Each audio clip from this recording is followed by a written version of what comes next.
போட முடியாது. இல்ல, நிக்கலன்னா தான் முட்டிக்கால் போடணும். ரெக்கார்டிங் ஸ்டார்ட் பண்ணிட்டேன். லைவ் ஸ்ட்ரீமும் போயாச்சு. லிங்க் நான் ஷேர் பண்ணிடவா? ஆமா போட்டுறேன். நான் நின்னுக்கிறேங்க. முட்டிலாம் போட முடியாது. இல்ல, நிக்கல முட்டிக்கால் போடணும். இது தப்பா புரிஞ்சுட்டு இருக்கீங்க. பரவாயில்ல, அதுக்கப்புறம் பேசலாம். ரெக்கார்டிங் ஸ்டார்ட் பண்ணிட்டேன். லைவ் ஸ்ட்ரீமும் போயாச்சு. லிங்க் நான் ஷேர் பண்ணிடவா? ரொம்ப தேங்க்ஸ். நீங்க இணைப்பை நீங்க தான் பாமா வழங்குறீங்க. அனைவருக்கும் இது தப்பா புரிஞ்சுட்டு இருக்கீங்க. பரவாயில்ல, அதுக்கப்புறம் பேசலாம். ரெக்கார்டிங் ஸ்டார்ட் பண்ணிட்டேன். லைவ் ஸ்ட்ரீமும் போயாச்சு. லிங்க் நான் ஷேர் பண்ணிடவா? ரொம்ப தேங்க்ஸ்.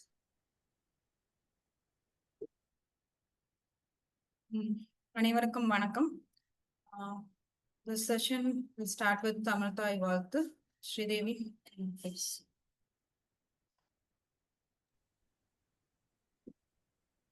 நீராறும் கடலுடுத்த நிலமடந்த கெளிலொழுகும் சீராறும் வதனமென திகழ்பரத கண்டமிதில் தெக்கணமும் அதிசிறந்த திராவிணரல் திருநாடும் தக்க சிறு பிறை நுதலும் தரித்தனரும் திலகமுமே அத்திலக வாசனை போல் அனைத்துலகும் இன்பமுற எத்திசையும் புகழ் மணக்க இருந்த பெரும் தமிழனங்கே தமிழனங்கே உன் சீரிழமை திறம் வியந்து செயல் மறந்து வாழ்த்துதுமே வாழ்த்துதுமே வாழ்த்துதுமே.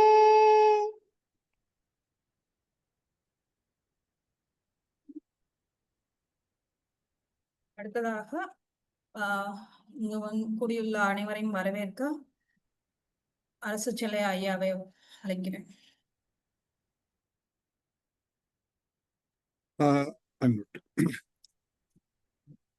வணக்கம். பண்பாட்டு பயண புத்தக குழுமத்தின் இன்றைய நிகழ்வுக்கு உங்களை வரவேற்பதில் பெருமகிழ்ச்சி அடைகிறேன்.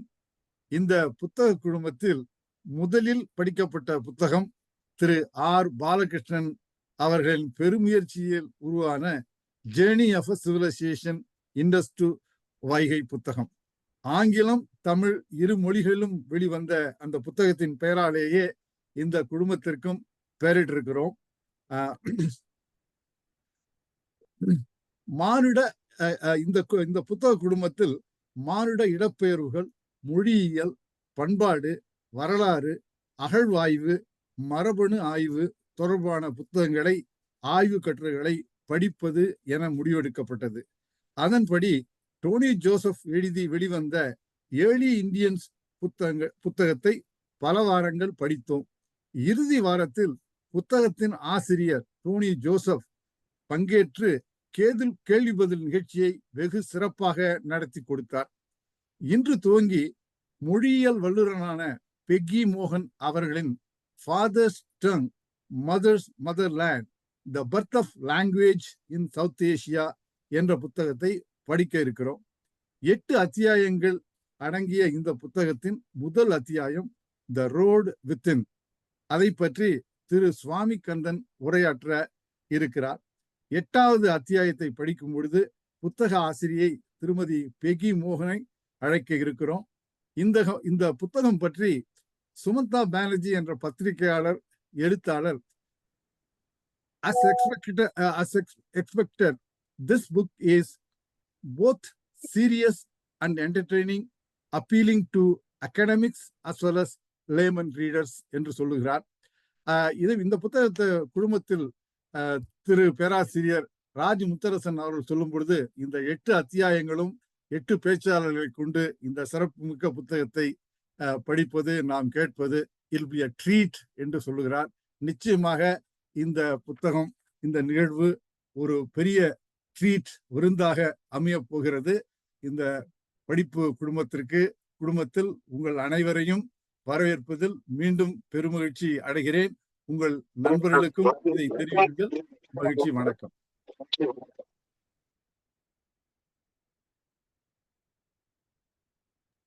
நன்றி ஐயா. இன்றைய திறனாய்வாளர் திரு சுவாமிநாதன் கண்ணன் அவர்களை முறையாக அறிமுகம் செய்ய திரு மணிவண்ணன் ஐயாவை அழைக்கிறேன். அன்மியூட் பண்ணிக்கோங்க ஐயா. அன்மியூட் பண்ணிக்கோங்க ஐயா மணி ஐயா. நன்றி. இந்த தொடரின் முதல் பேச்சாளர் திரு சுவாமிநாதன் கண்ணன் ஒரு பல்துறை அறிஞர், செய்யறிவு ஆர்டிபிஷியல் இன்டெலிஜென்ஸ் தத்துவ ஆய்வாளர், ஆனால் முழு நேர தொழில்நுட்ப பணியாளர். தொழில்நுட்பமும் மனிதவியல்களும் கூடுவதை பற்றிய அறிவை, the knowledge in the intersection of technology and humanities, மேம்படுத்துவதே அவரது தொலைநோக்கு பார்வை. வரலாற்றில் ஆழ்ந்த ஆர்வம் கொண்ட இவர் தற்போது வரலாற்றை பற்றிய முறைசார் கல்வியை தொடர்கிறார். மனித நாகரிக வளர்ச்சியில் மிகப்பெரிய முன்னேற்றங்கள் ஏற்படும் போது அடிப்படை கொள்கைகளுக்கு மீள்வது வாழ்க்கையின் குறிக்கோள்களை பற்றிய மேம்பட்ட தெளிவையும் மகிழ்ச்சியையும் பெற ஒரு நல்ல வழியாகும் என்பது அவரது நம்பிக்கை. ஒன்றிய முடியரசின் தலைநகராம் லண்டனில் வாழும் இவர் தற்போது செய்யறிவு தத்துவத்தில் முனைவர் பட்ட ஆய்வை தொடர்கிறார். Is pursuing a PhD in the philosophy of artificial intelligence. இந்த தொடரின் முதல் பேச்சை வழங்க திரு சுவாமிநாதன் கண்ணன் அவர்களை அழைக்கிறேன். வணக்கம். அனைவருக்கும் வணக்கம். என் முன்னே பேசிய அரசு செல்லையா மணிவண்ணன் இருவருக்கும் மிக்க நன்றி. என்னை அறிமுகம் செய்வதற்கும் மிக்க நன்றி. என்னுடைய உரையை தொடங்குகிறேன்.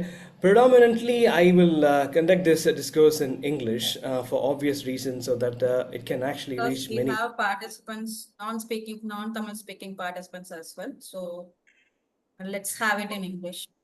Absolutely.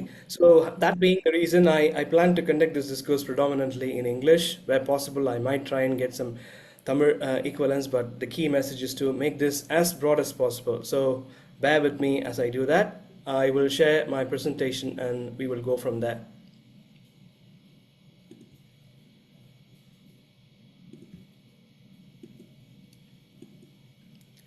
Hope you can see my screen with the presentation on, everyone.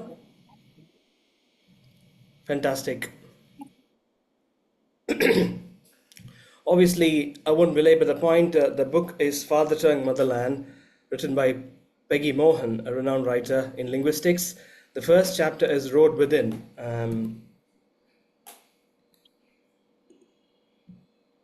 First of all, sorry? Geeta needs to go on mute. Whoever is not speaking, kindly if you can go on mute. Please double check if you're on mute. What I will be covering in this discourse is the first chapter. Just keep in mind this is the first chapter. We will look at who Peggy Mohan is. Obviously, I won't belabor the point because that's been covered earlier. Then the significance of the title of the book, which is Fatherland, Mother Tongue. It's a very it's an excellent title that signifies more fundamental things as we would see in the discourse. And this being the introductory chapter, obviously that's not going to have any conclusions or pithy deliberations, but I must say that for an introductory chapter, she has got some very, very fundamental things to start with. So we look at that. We will predominantly look at key concepts like Creole and Pidgins, which are forms of languages, because they form the fundamental argument for her to start this book with. And we will see what they are. People might have heard those things, but we will see what they are and then ensure that they all play their roles in her discourse as we go through the chapters later on. Then we will also touch upon what she signposts from this chapter as a continuity to the other chapters. So that's what I plan to cover. And a couple of disclaimers, shall I put it that way? You might see a lot of slides, but they are very, very short in terms of content in every slide. I do not plan to stay longer on any particular slide, especially there are some slides that have longer content, but I don't plan to stay on those slides for too long, but they are just there just to quote Peggy directly so you know what she's saying verbatim. That said, let's go to the next one. fundamental aspect she starts with is that she's actually entering the scene, listening to music, and she comes up with this analogy. She is comparing music to language to explain the key point where everything, any entity, any endeavor has two things. One is the surface structure, and there is a deeper structure within. In music, you would have noticed, or you would agree, that melody is the surface, but the chords, bass, the raga in Carnatic music form the deep structure. One cannot exist without the other. One is grounded on the other. Now, that's the case with music. So she actually looks like she's a very avid music fan. So she's enjoying music, and she actually draws this analogy and homes into this point, which is the surface and the structure of anything. And when it comes to languages, we have a similar makeup, don't we? The first one is the surface, which is actually the layer formed by the words we speak, the words we write, but that's just the surface. The words obviously are grounded on structural patterns, deep structures, and things that we normally call as grammar in a language, in a linguistic setup. Well, we now go into the content of the book. She starts with the analysis of the origin of Creole languages. And most often we would have heard of the term Creole, and especially as languages in the Caribbean context. I just wanted to, one more time, refresh our memories as to what we mean by Caribbean. The Caribbean region is a region below Florida and adjunct to the Latin American region and just on top of the South American continent. So we've got a number of islands there that we would call as Caribbean. So the scene is set to start with the Caribbean region. I think Peggy herself speaks Trinidadian Creole, which is actually a form of language that originates from English with a local flavor, which we will see how they are formed.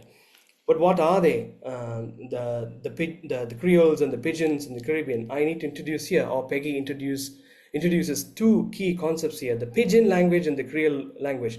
Both are languages or language forms. One is a very, very simplified contact language that has got no big structure in it. It is very transactional. It's just a very purpose focused. But the Creole is a much more evolved natural language that has structure and grammar to it. And you can see that the evolution, or at least the theory of Creoles, says that so the Pidgin arrives first and Creoles. But how? Let's see that in context. Imagine that this is Caribbean. This could be true anywhere else because we have Creole languages in many settings, not just Caribbean. The theory goes that the European settlers, you need to go back in history in terms of the slave trade and the plantation and all that. The European settlers came to the Caribbean region, and there were local people living there as well. So what they did is they brought Western African immigrant labor to the Caribbean region. So it was actually a hodgepodge of many cultures: the English or the European settlers, West African labor migrants or slaves, and the local people if they were there already. What happens, as you can see, according to the theory, is the emergence of a Pidgin language. And again, I'm insisting that this is a theory, the classic theory of Creole language.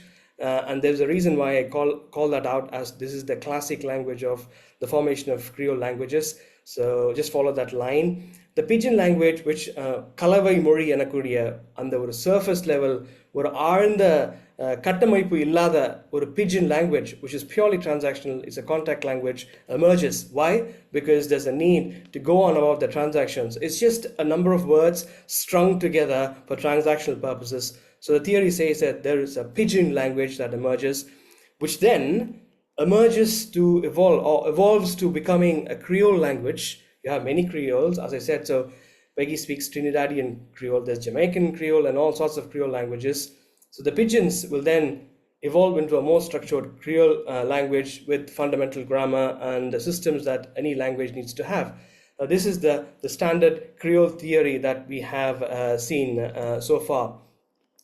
But the definitions are always good, but it's definitely a bit more intuitive to look at some of the examples. So I've just got some examples as to what we mean by Pidgins and Creoles. Let's say English. So the situation is there's English settlers coming into Caribbean, and how a Creole would sound, or what is a Creole equivalent of the English statement. That's my book. So that's the English statement. The Trinidadian Creole says that dies me book. And then the Jamaican Creole says, afi me book dat.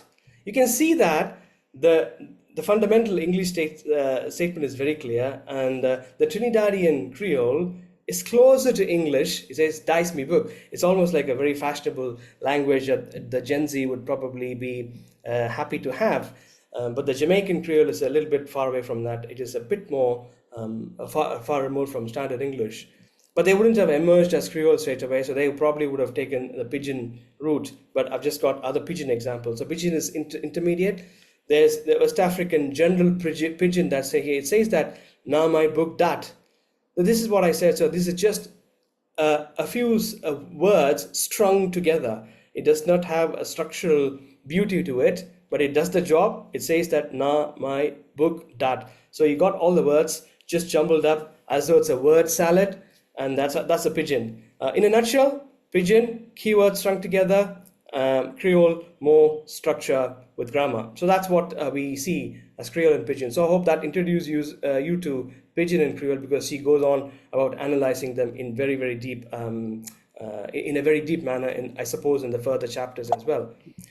So having said that, she ponders and she introduces the challenge early in this chapter, and you can see that this will set the scene for the theme that's going to come later as well. That the question is, can the Creole model be extricated from the Caribbean setting to probably the South Asian setting, which is the Indian subcontinent and elsewhere even? Why is that a curious question?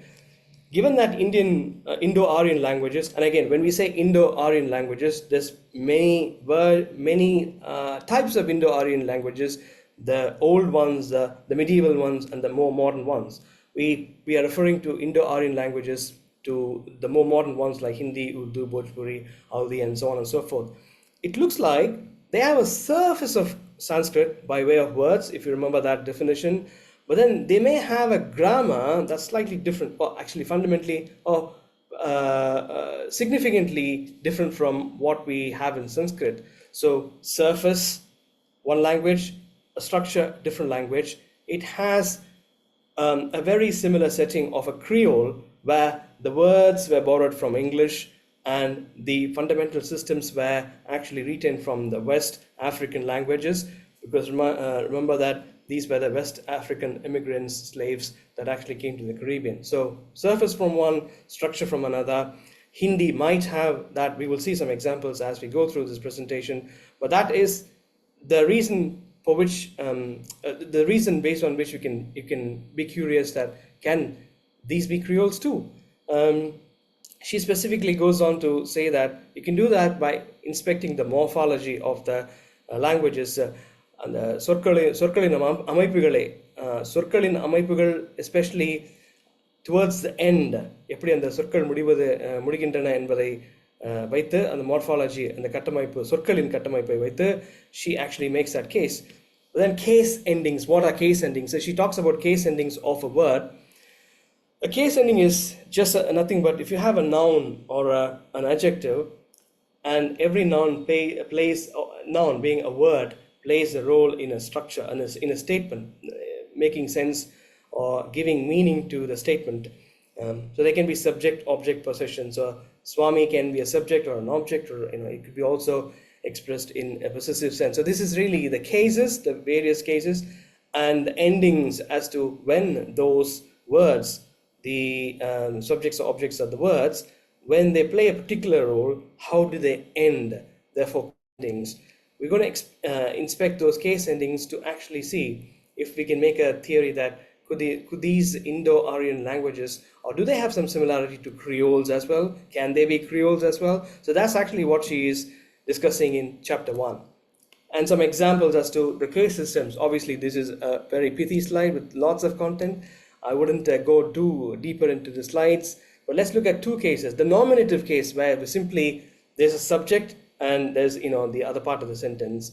The subject is Rama, right? And we are using Sanskrit. Sanskrit has many cases. So in Sanskrit, the nominative case is quite simply Rama falls. Rama virigindrar. In that formation, in the nominative case, Rama is just Rama. let's look at the genitive possession case. This is a sentence where it actually conveys a meaning of possession, that the subject possesses something. Quite specifically here, Rama's book. So Rama the subject, and Rama possesses a book. You can see how the case ending of Rama is changed to Ramasya Pustakam. Rama patati, Rama falls. Ramasya Pustakam. So this is the case ending. So how do the case endings change in Sanskrit is brought out by these examples that I could find from elsewhere. But she talks about case endings and a closer watch on how these case endings tell a different story. I'm also watching the clock here, so apologize if I rush a little bit. We have plenty of time left, no worries. The same with Tamil. We are familiar with many of the listeners today are probably Tamil speakers, so you're very familiar. One form, the nominative case is maram as a verb, and then when it is actually in the accusative case, so we looked at the nominative case, the genitive case. Now the accusative is you point out to the object. So sutti kattum பொழுது மரத்தை, and the thai is a இணைக்கப்பட்ட ஒரு suffix மரத்தை அப்படின்னு we have the case ending manifesting in that manner in this case. So these are examples as to what case endings are in different languages, and this is the basis on which we would make a case as to how the Indo-Aryan languages, the modern Indo-Aryan languages, mainly Hindi and such, have these case endings exhibiting different characteristics similar to Creole in the Caribbean. And further elaboration is how we can look at. So in Sanskrit, in the house means graha, and I'm not a native Sanskrit practitioner. I do not know the perfect pronunciation of Sanskrit, but graha is the meaning that it means all in the house. It does not mean house. It means in the house, right? But it doesn't have to be the same way when we have other languages. Specifically Hindi does not have graha. It has gar mein. You see how even though Hindi has flavors or content borrowed or originating from Sanskrit, you can see how the grammar is starting to diverge a little bit. It has an exclusive postfix or suffix mein to mean gar mein, in the house, rather than graha. So that's where we are starting to notice that pattern changes in grammar. Now we need to introduce another concept called the prakrit. Prakrit, we've heard of prakrit. It can be referred to in two different contexts. Prakrit as a general term to mean any language that was simplified from a previously sophisticated, that can be a simplified form of a sophisticated language, very specifically Sanskrit, right? So Sanskrit is very complex. It is highfalutin in some cases. So Prakrit could be a language that originated from Sanskrit, but it is it's simplified for transactional use and more popular use, right? But Prakrit could also mean specific languages, and there are a few examples of Prakrit, Pali, Magadhi Prakrit, and so on and so forth. These are Prakrit languages, Pragridam, that originate from Sanskrit. But what you need to also look at is how these languages or the speakers of these languages had a certain reputation of being elite or commoners and so on, which we can see in the slide. The process of Prakrit or creation of Prakrit, Sanskrit speakers, the original language, the complex language, the progenitor is Sanskrit, and then a Prakrit formation from it. So you can see that I've got the eliteness scale as well at the bottom, which shows that Sanskrit was supposed to be super elite, as the history goes.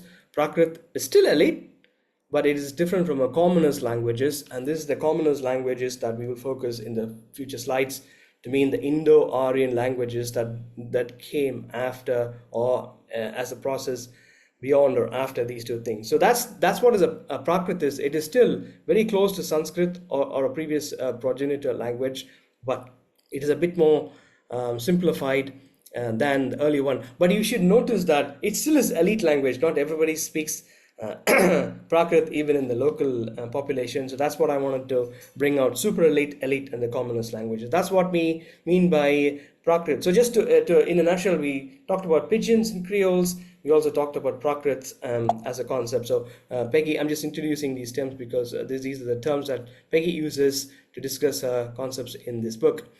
What is Prakrit as an example? So there's a usage. So Indian English, she makes the case that Indian English is a Prakrit. It is emerging from English. It does not deviate too much from the grammar. It also borrows words from English, but you can clearly say that Indian English is quite distinct. So words like "you must be knowing my father," which in original English could be "you know my father," or "are you having a pencil?" And I used to say this as well when I was in Trichy, where I did my schooling. I would be very happily asking someone, "Are you having a pencil?" But nowadays, when I live in London, my English is true to what English is in a classical sense. Do you have a pencil? Rather than "Are you having a pencil?" I'll go to this last example, my own Vande Bharat example. I actually traveled in Vande Bharat recently. The announcement says, "Doors are opening and closing only at the station." So that I thought was Indian English and a Prakrit. So quite simply, in a train in England or even in the United States, will quite simply be doors close and open, or doors open and close at the stations. They won't say doors are opening and closing. It is nothing wrong, grammatically perfect, it conveys a sense, and it's Indian English. Nobody can judge whether it's good English or not. It is Indian English, rightly so, but only thing is it's a Prakrit form from English, and Peggy makes this, so I thought I'll throw in my Vande Bharat example as well. So the question comes back again, are modern Indian Aryan languages Creole? Before we make a conclusion about this, there are some sticking points. We couldn't just immediately, just based on the structural similarities between Creole languages and the modern Indo-Aryan languages, Hindi, we couldn't just say that as an easy statement because there's other tensions, right? There was not a social chaos associated with the importing of the migrant slave labor to the Caribbean lands, and then there was not this emergence of pigeons and so on. So there's no social chaos, and there's no like for like circumstances that could allow one to just say that crudely that they're one and the same. But however, I have a feeling that Peggy actually is trying to do the same thing, but in a different way, right?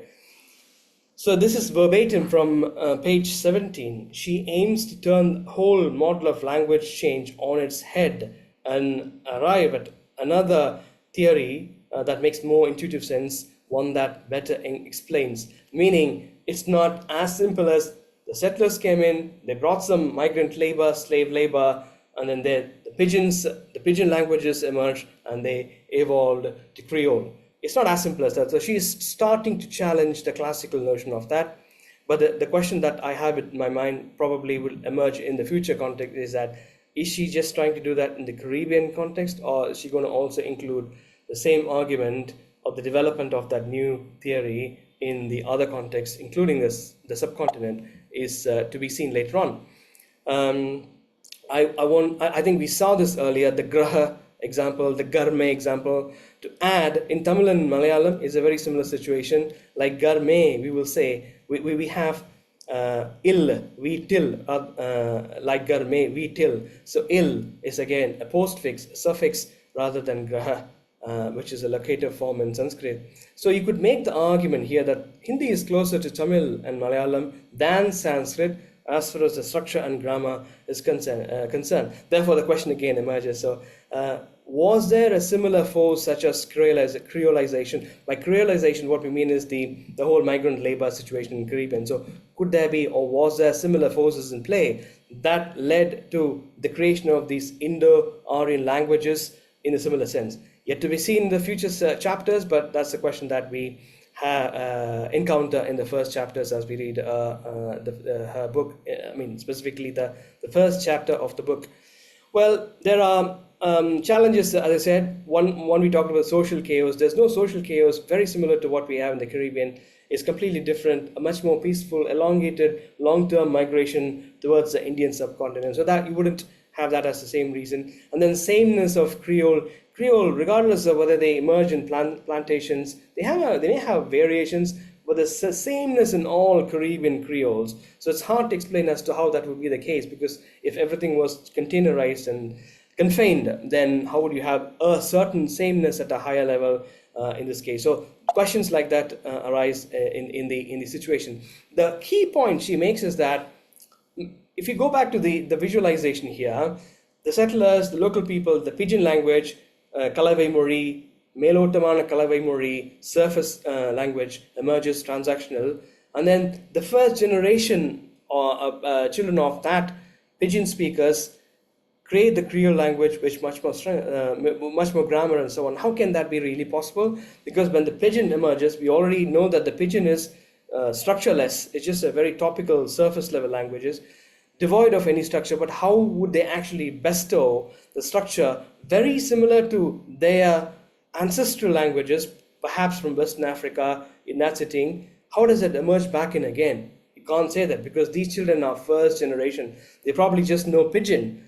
They probably do not know the original Western African languages from the slaves that came in. So how can you make that argument? So the point she makes is the Creole should actually be from a tabula rasa, meaning a white tabula rasa, simply a white paper, meaning writing afresh. You start afresh from the scratch. So everything needs to be from the scratch, which means if Creole emerged from the scratch, could it be possible that it is completely different than having any structural similarities to the old languages, the West African languages, the generations emerged from?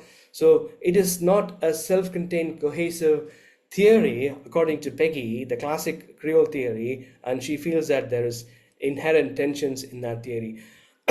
However, she admits that pidgins exist though, meaning there's always this transactional environments. You need to have transactions going on. So you will always have this very, very local, ephemeral, short-lived or surface manifesting pidgins, but they do not create Creoles. They just live like that. They are very different from Creole. They have a different life cycle from Creole. For example, she says that pidgins are sterile in the sense that they do not create generations that have a mother tongue originating from pidgins. So it's really not very consistent and inherent, this whole theory. Whereas Creoles, when they emerge, like Trinidadian Creole, for instance, it appears that they wipe out the older languages, the progenitors, the language in the past, and they become the dominant language. Pidgins don't do that. They just stay along these Creole languages with the purpose and life cycle of their own. And a bit of a context for the Indo-Aryan Creole question.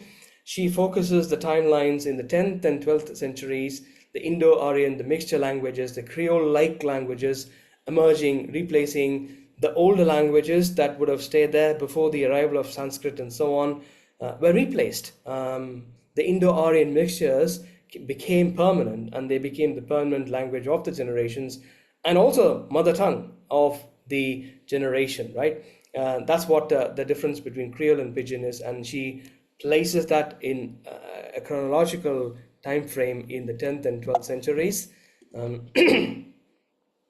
The same question remains: can the Indo-Aryan languages really be Creole? So she is actually reminding us of the question through the chapter, and then she feels that she needs to create a new theory, or it's not that she feels that she needs to. She thinks that it is quite natural that we should look for another theory that has a better explanation, rather than the anecdotal tale of settlement colonies. It's very easy, that settlement theory.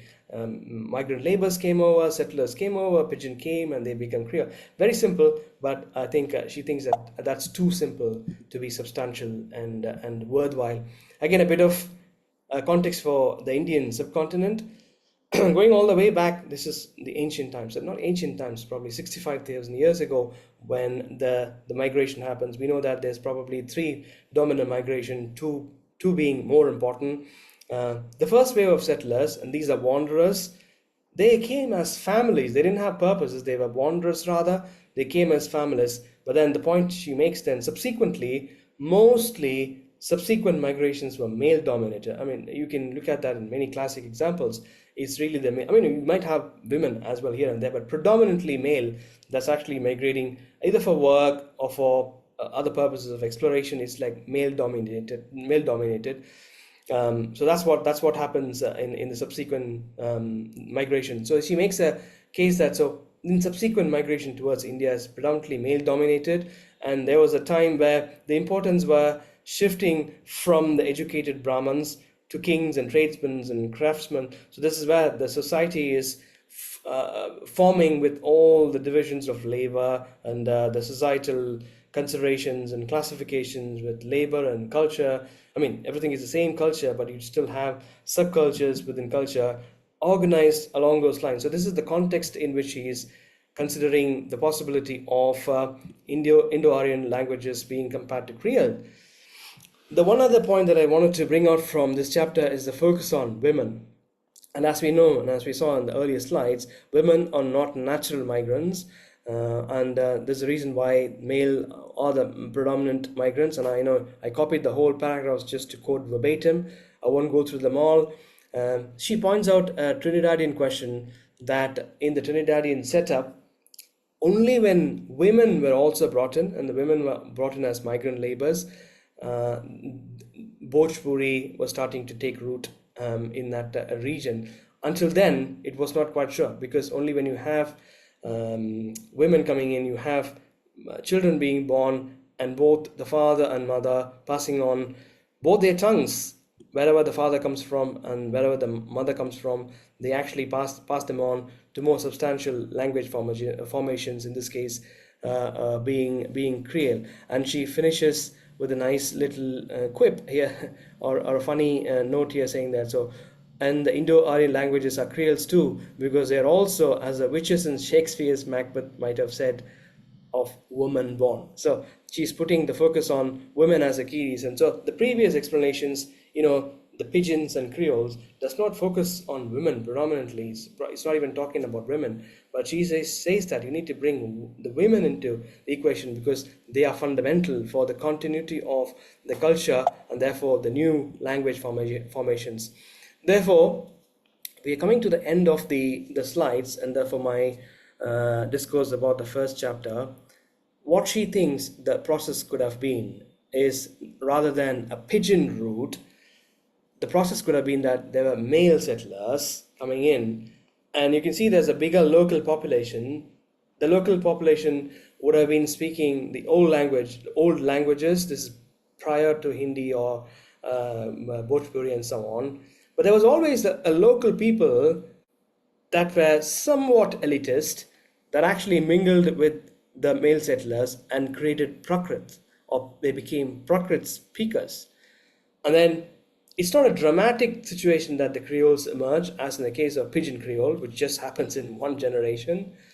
The argument she makes is that the languages coexist. So you can see that in this scenario, the old languages exist, the Prakrit emerges and they exist, and they both exist, leading to mixed languages. Here is where the Prakrit speakers and the local people that are not elite, the commoners, the old language speakers, also mix with Prakrit speakers, and then the new languages are born. And these are the more modern Indo-Aryan languages. So you can see how these things can also coexist, which also means that the period that the time period we are talking about in terms of creating Creoles or these more modern mixed languages is elongated. It's across generations.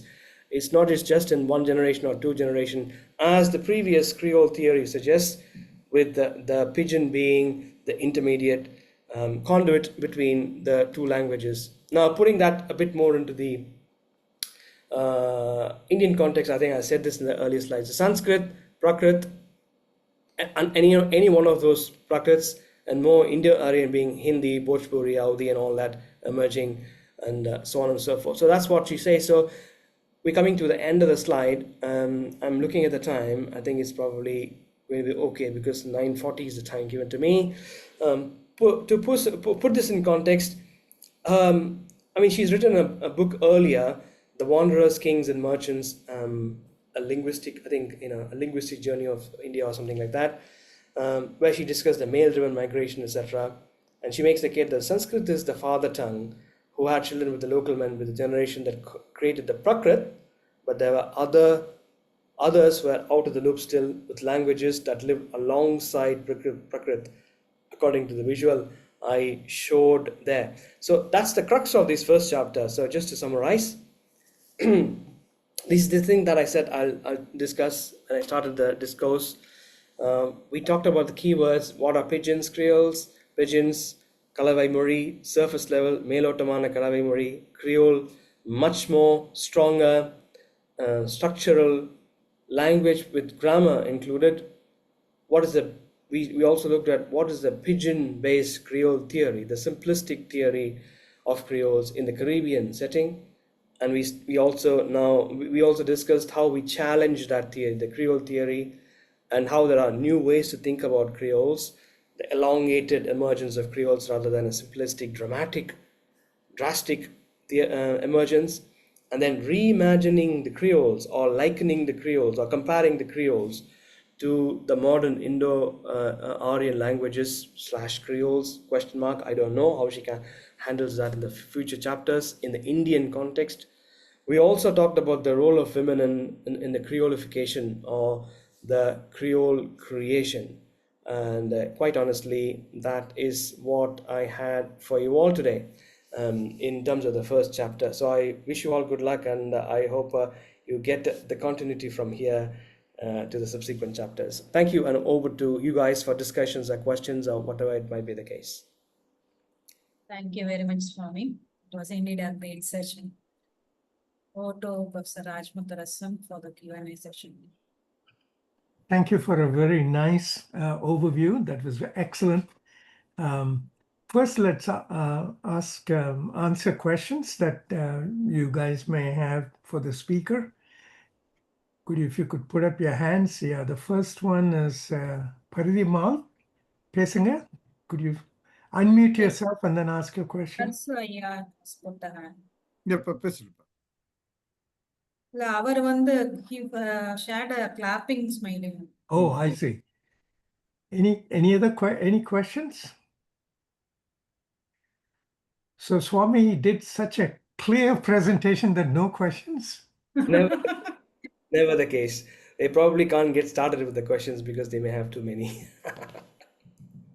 I have lots of comments, but no questions. Okay, then if there are no questions, we can. I have a question. Yeah, okay, good. Okay. The great presentation, Swami. It's excellent. And that motivates us all of us to complete the book and be ready for subsequent talks. I think you talked about the pigeon. I think it's comparable that some of the native population feel that the incoming language is an elite language. For example, UK also. German was the language of the rulers or elite families. And even in the United States, earlier, German was considered to be made as a mother tongue. I heard that closely it was voted out in the very early stage. Can you comment on that? Yeah, absolutely. Yeah, one that is very passionate to me. Obviously, there might be other experts that have a view on this. Rather than elites, I would say in the UK setting, obviously the current interpretation of those things are, the rulers are elites, but that may not immediately mean that German is an elite language. But it was definitely seen as the other language. And this is not true with the German situation. It's true of the languages of the Vikings and the Danish, the English is, the word is from the Ingles. There's many other waves of languages that came in. The realization that these are external languages from the incoming people or the foreign people, there was a realization and the coming together of the English themselves. That's how the English language originated. Was there a notion of superiority or eliteness? Yes, not specifically just for German. It was always the case for Latin and those classical languages, which still is actually considered elite, but it's more, in that setting, it's more outsiders versus insiders and nativity versus invaders, because the Vikings and the Danish tribes really invaded the the region that is Great Britain. So that feeling was there in my view. Also, one more point that maybe subsequent chapters will deal with this: the Sanskrit coming in, and the local since a minority were embrace the language. Maybe because of men brought in the language, women had the native language. So, as you said, Sanskrit, Prakrit, and then common language. The common language had some basic grammar, local grammar. You said Hindi may have some elements more common to Tamil and Malayalam. So, is it because of a general phenomenon, incoming language, and locally they think that the elite? Maybe Sanskrit is associated with religion and rituals. Maybe because of that. What do you think? Yeah, I agree with that. And I also, I half know and mostly guess, as I'm not a linguistic, but it makes sense to think that Sanskrit being the language of the elite, which really means that, or any language of the elite means that it is very complex in structure. It's not teachable, learnable. It's not more broadly taught, learned. And also the nature or the intention of the people is to preserve that exclusivity. You preserve exclusivity. Also the purity, preserve the purity. By preserving the purity and exclusivity, you actually retain, if there is any status association with such languages, which is the case with Sanskrit, I suppose. And therefore, the locals are alienated from that process. And you can see that the Prakrit speakers were able to do that somehow, maybe for reasons of trade or commercial reasons and interactions. The successful people that were able to do that led to the creation of Prakrit, which is still elite, right? Although not as elite as Sanskrit, it is still elite. So it's actually a downward gradation of eliteness as these things pass through. Thank you. Thank you. Vahis, you have comments to make? Go ahead. Sridevi. Yes, Sridevi, I think you have questions. Please go ahead with the questions, and then I will go with my sounds good. comments. Unmute Panning. Unmute. Yeah, sure. Good evening. No, I just had a bit of question as well as a discussion. You can take it. The thing is, the first one is, why do you think like the Jamaican Creole is very different from the Trinidad Creole? Is there any why was there a difference? A Creole is a common process, right? A Creolization is a common process, but why was there a difference between a Trinidad Creole and the Jamaican Creole? Sure. So what made that difference? The first one.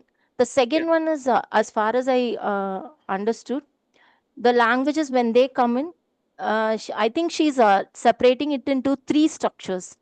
The first is a local native language, which the people speak there. And the second is one, the foreigners come for trade. The first reason why people come in is for the trade.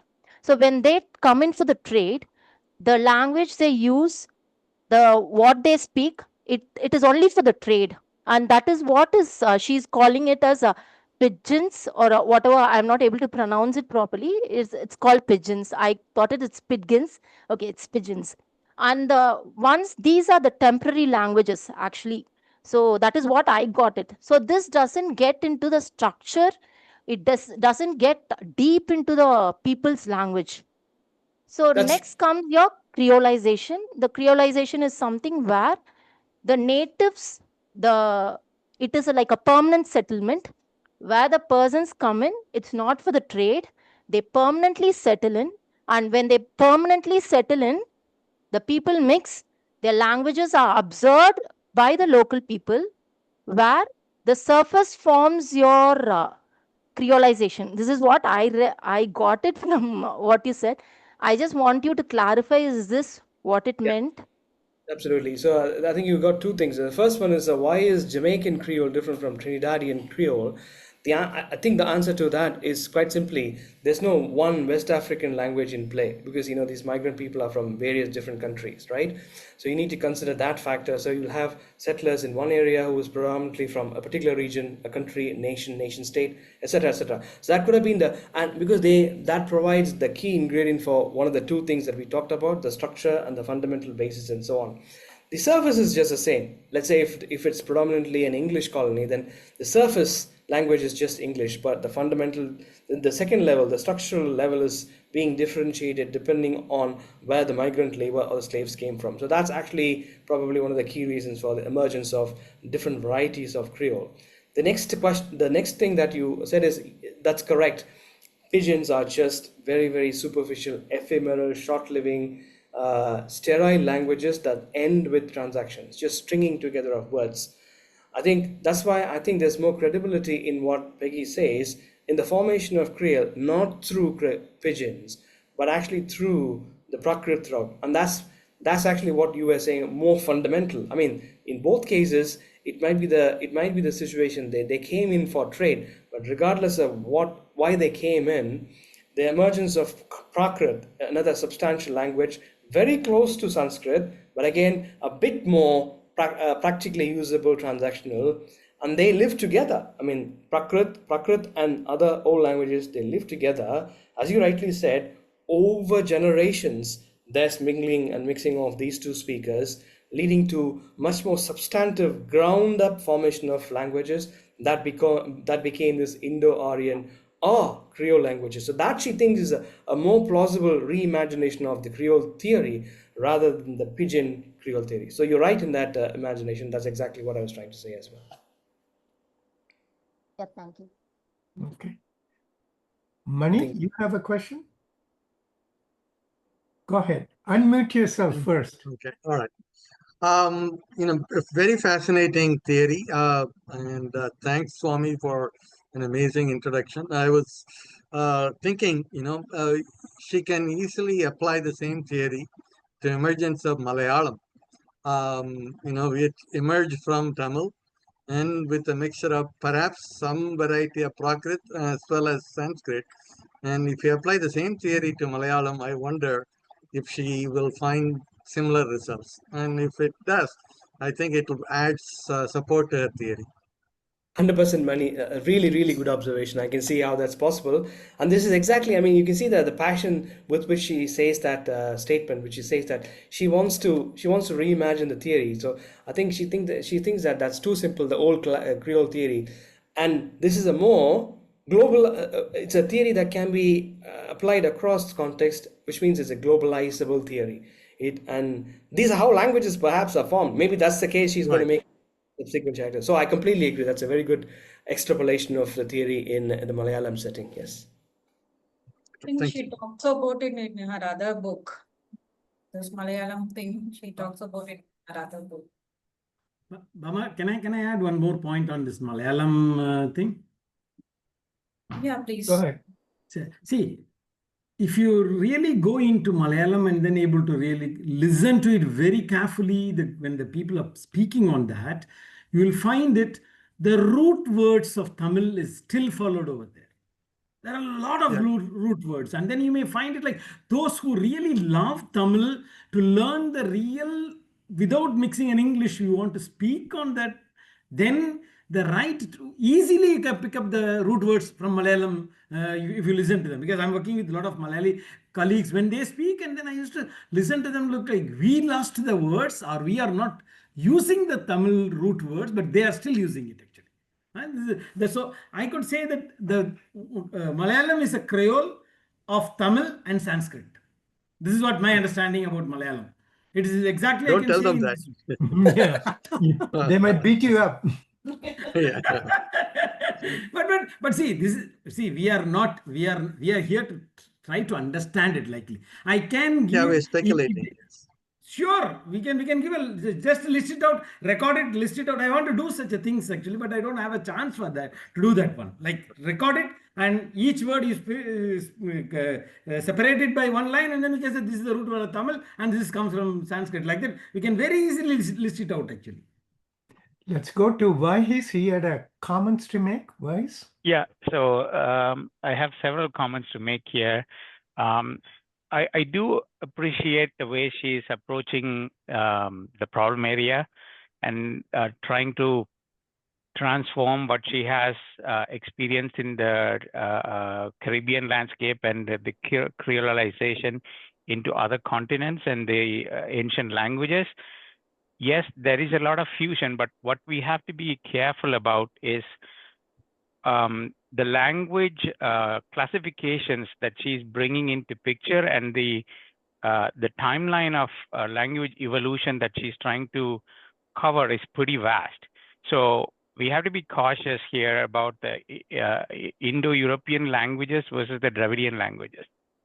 So Indo-European languages have evolved, and the timeline is very crucial. And I think I asked this question in the forum as well. The 10th and 12th century CE timeline, she didn't say BCE or CE. And Muthurasanaya, you said it is probably BCE.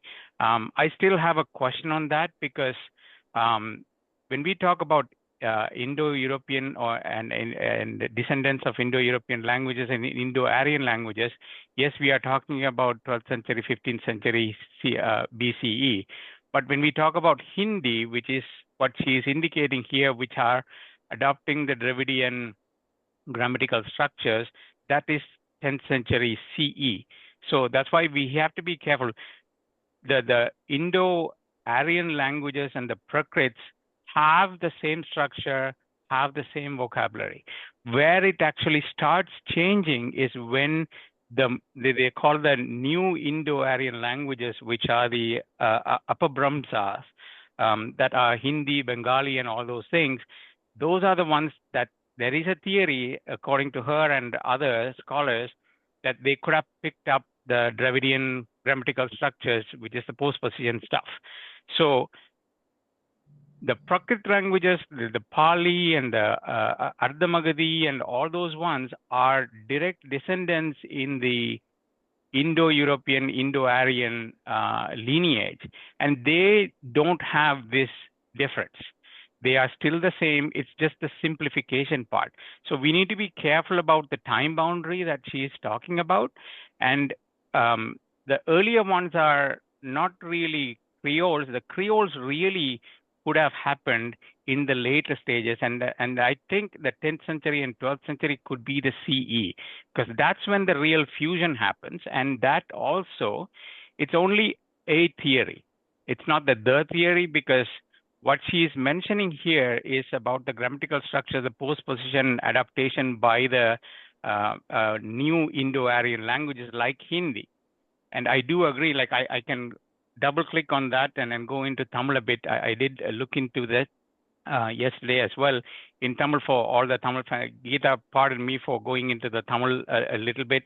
In Tamil, we call this sol, a word, and a word ending as pahudi. Bihudi word ending is the bihudi, and we have and the nouns, the pair chol, matram, we call it the urubu, and we have that called Vettumai Urubugal, Ayalku Innadu Kanne. That is exactly what she is talking about, where it is being separated out. And this has happened in English as well. But if you really look at it, in the original Indo-Aryan, Indo-European lineage, in Latin and all the other languages, it is still the same. But how did English pick that up? English never had interaction with Dravidian. And also in the same Indo-Aryan lineage, Persian seems to have dropped the case endings as well. So it's again in the same Indo-Aryan lineage without any interaction with Dravidian languages, but it has also dropped the case endings and adopted the postpositions like the Dravidian languages.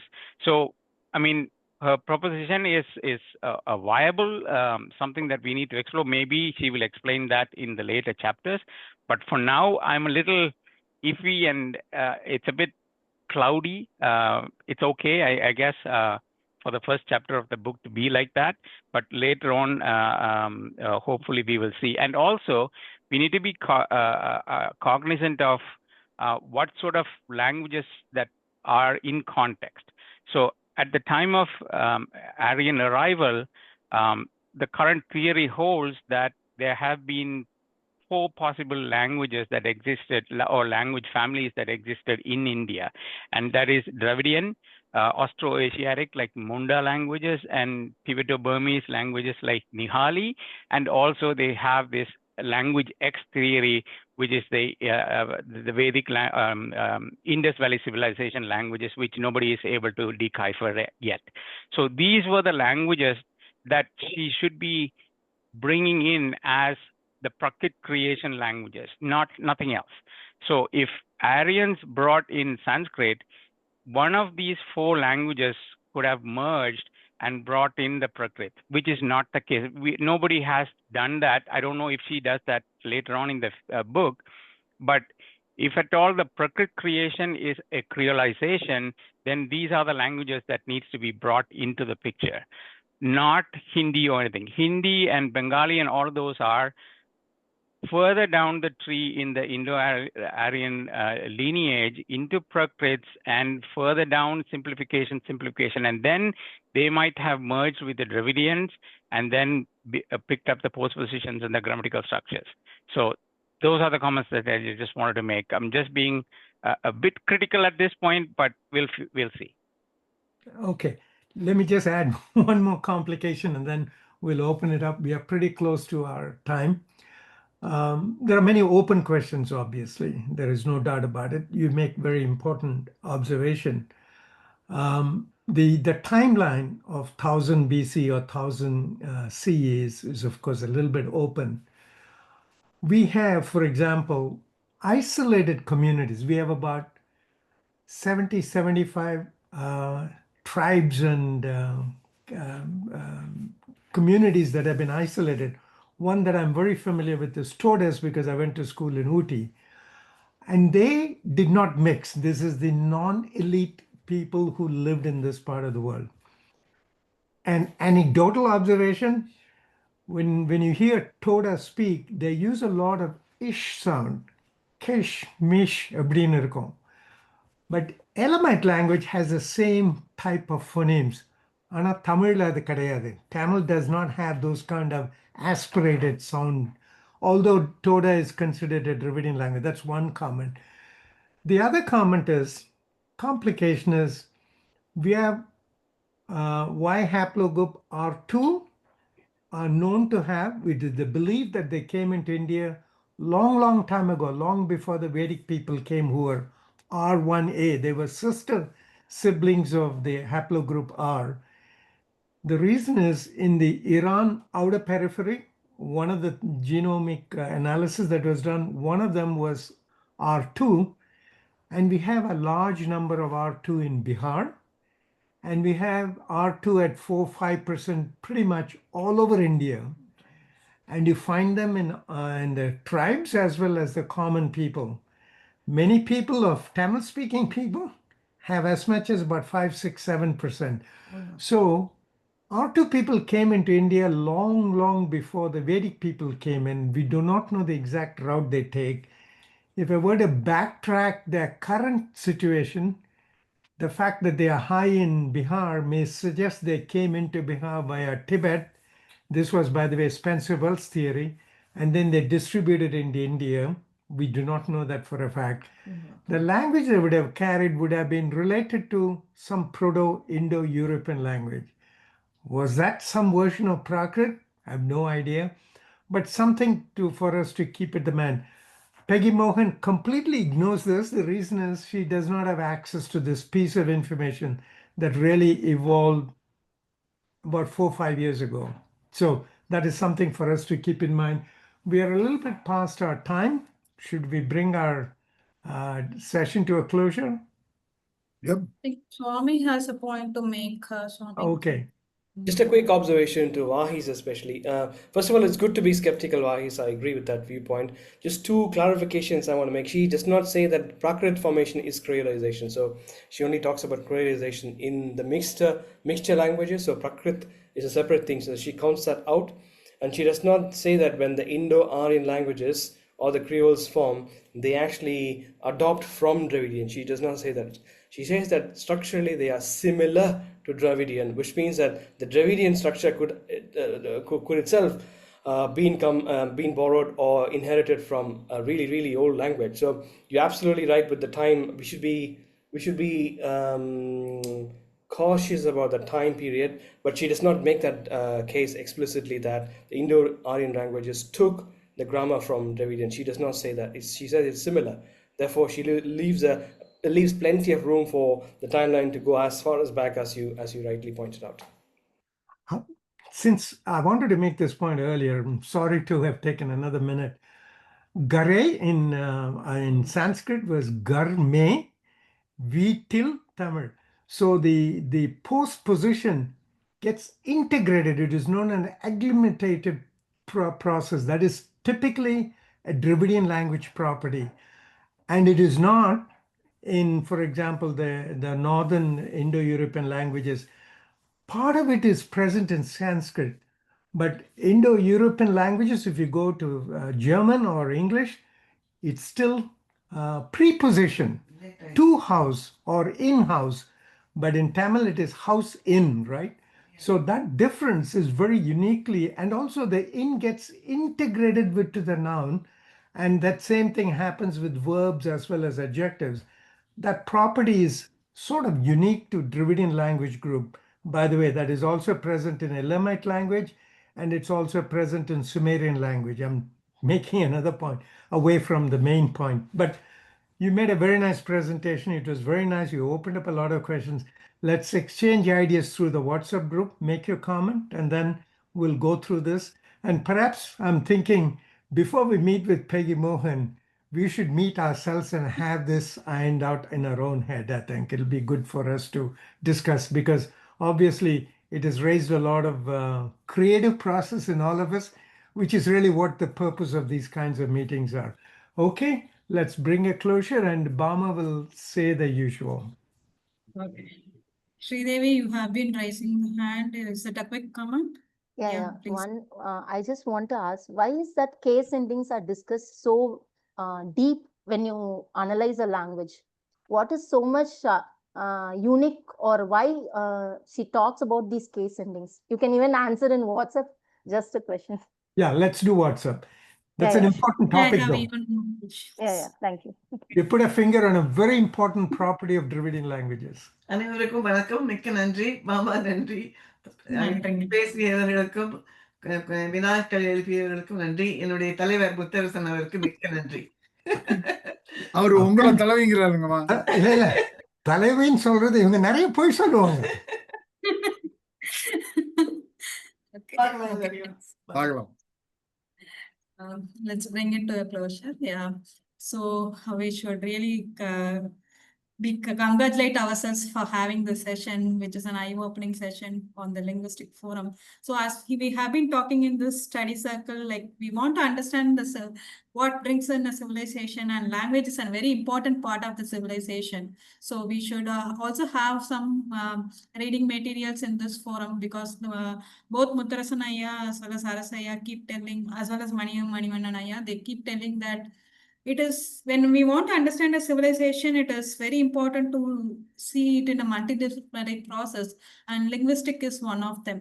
And so we had taken this effort, and all the 8 reviewers, they have readily come forward to do this. And today we had Swami presenting the chapter 1. It was a very amazing presentation. There were lots of anecdotes, as well as the examples. Like, you made the flow chart, which made it more intuitively pleasing, and it's very, for any first timers, it is very easy to grasp the material. And also you are like the thing, like you are giving a live example, like going in a Vande Bharat train and seeing what is happening. So those are very Thank you, Swami, for observations. swapping the content with me. Ideally, I should have done this, but thank you for swapping this. I wouldn't have been able to do this much of a good job. Thank you. Thank you. Actually, that is another thing. Like, Vagis was supposed to do this presentation, but for some reasons he was in vacation. So Swami is also in vacation, but he has readily accepted the opportunity and grabbed the opportunity and made a very good start. Let's hope this session continues very well in the upcoming sessions. I am sure, because this has thrown so many questions into us. So the questions will keep evolving as we go forward. And also, like, thanks to RMRL for doing the live streaming, to Dr. like especially Dr. Sundar Ganesan Mr. Subbu and Mr. Ranjit, who has been helpful in doing this live streaming. And also thank you all participants for being very nice and staying out throughout the time with the high energy and very curious mind. Thank you all. Yeah, we'll meet in the next session. The next session will be done by Mr. Alagari Swami. He'll be doing on the Dakkani language, which is chapter 2. And that will happen next Saturday, 9 p.m. Yeah. And as Muttarasanaya mentioned, if you have any questions, please be participative in the WhatsApp group what we have. If any of the newcomers like Geeta ma'am, Dr. Harish, if you want to join, let me know. I can add you to the groups. Yeah. Thank you. Thank you all. Bye. Thank you. Goodbye. Have a great weekend. Thank you, thank you, thank you. Thank you, everyone. Thank you, Amma. Thank you. Thank you, Ma. ஒரு நிமிடம் பேசுவோம் நம்ம சரிங்க. இல்லை